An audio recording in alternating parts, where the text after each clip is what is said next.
Assalamualaikum warahmatullahi wabarakatuh. Perkenalkan, kami dari kelompok 6 mata kuliah Etika Bisnis akan mempresentasikan hasil kerja kelompok kami dengan tema benturan kepentingan dalam pengadaan. Sebelumnya, perkenalkan nama anggota kelompok kami. Yang pertama ada Sakti dengan NPM 168, lalu ada saya Yanwar Bakti dengan NPM 425, lalu Taufik dengan NPM 431. Mohon maaf itu ada salah tulis. Yang selanjutnya ada Rian Alam dengan NPM 435 dan Muhammad Andi dengan NPM 489. Pengertian benturan kepentingan dalam pengadaan. Benturan kepentingan adalah situasi di mana terdapat konflik kepentingan seseorang yang memanfaatkan kedudukan dan wewenang yang dimilikinya, baik dengan sengaja maupun tidak sengaja, untuk kepentingan pribadi, keluarga, atau golongannya, sehingga tugas yang diamanatkan tidak dapat dilaksanakan dengan objektif dan berpotensi menimbulkan kerugian. Next. Bentuk-bentuk benturan kepentingan dalam pengadaan. 1. Menerima gratifikasi atau pemberian atau penerimaan hadiah atas suatu keputusan atau jabatannya. Yang kedua, menggunakan barang milik negara dan atau jabatannya untuk kepentingan pribadi atau golongan. Yang ketiga, menggunakan informasi rahasia jabatan untuk kepentingan pribadi atau golongan. Yang keempat, memberikan akses khusus kepada pihak tertentu tanpa mengikuti prosedur yang seharusnya. Yang kelima, dalam proses pengawasan dan pembinaan tidak mengikuti prosedur karena adanya pengaruh dan atau harapan dari pihak yang diawasi. Yang keenam, bekerja di luar pekerjaan pokoknya secara melawan hukum. Yang ketujuh, memberikan informasi lebih dari yang ditentukan, keistimewaan maupun peluang dengan cara melawan hukum bagi calon penyedia barang atau jasa. Next. 8. Kebijakan dari pegawai yang berpihak akibat pengaruh, hubungan dekat, ketergantungan, dan atau pemberian gratifikasi. Yang ke-9, pemberian izin dan atau persetujuan dari pegawai yang diskriminatif. Yang ke-10, pengangkatan pegawai berdasarkan hubungan dekat atau balas jasa atau rekomendasi atau pengaruh dari pegawai lainnya. Yang ke-11, pemilihan rekanan kerja oleh pegawai berdasarkan keputusan yang tidak profesional. Yang ke-12, melakukan komersialisasi pelayanan publik. Yang ke-13, melakukan pengawasan tidak sesuai norma, standar, dan prosedur yang telah ditetapkan karena adanya pengaruh dan atau harapan dari pihak yang diawasi. Yang ke-14, menjadi bagian dari pihak yang memiliki kepentingan atas sesuatu yang dinilai. Yang ke-15, menjadi bawahan dari pihak yang dinilai. Selanjutnya akan dilanjutkan oleh teman saya. Penyebab konflik benturan kepentingan dalam pengadaan. Penyebab konflik kepentingan. Yang pertama, gratifikasi. Yang kedua, kelemahan sistem. Yang ketiga, perangkapan jabatan. Yang keempat, penyalahgunaan wewenang. Yang kelima, kepentingan pribadi. Next. Analisis studi kasus benturan kepentingan dalam pengadaan di Indonesia.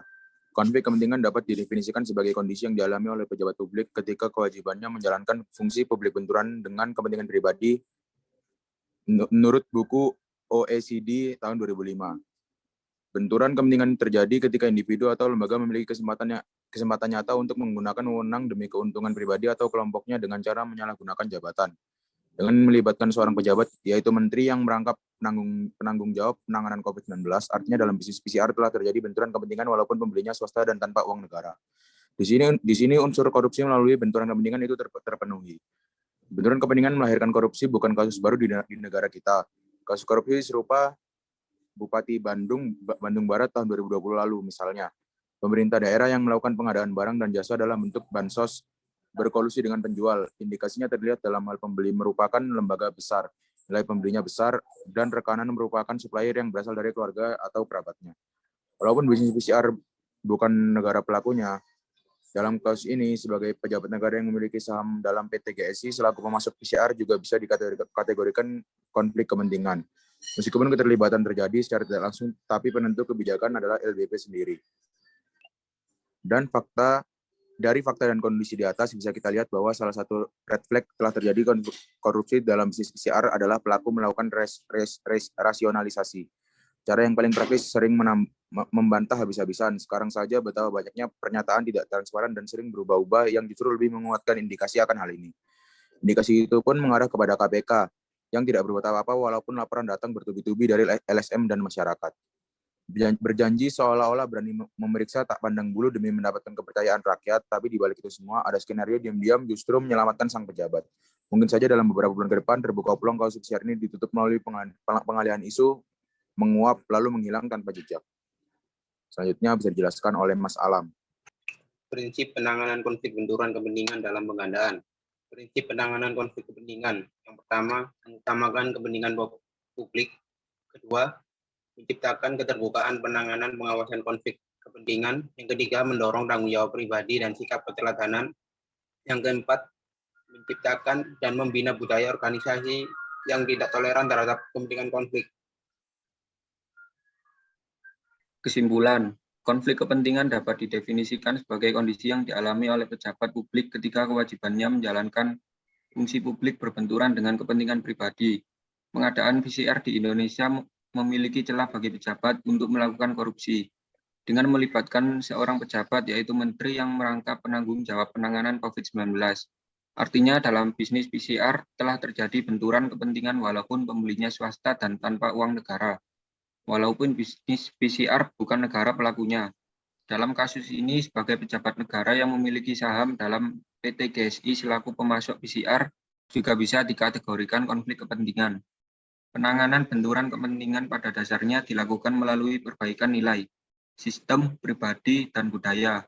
Di antaranya mengutamakan kepentingan publik, menciptakan keterbukaan penanganan dan pengawasan benturan kepentingan, menciptakan dan membina budaya organisasi yang tidak toleran terhadap benturan kepentingan, dan mendorong tanggung jawab pribadi.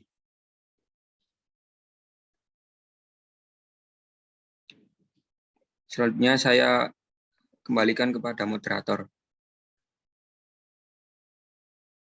Sekian presentasi dari kelompok kami. Kurang lebihnya mohon maaf. Wassalamualaikum warahmatullahi wabarakatuh. Waalaikumsalam.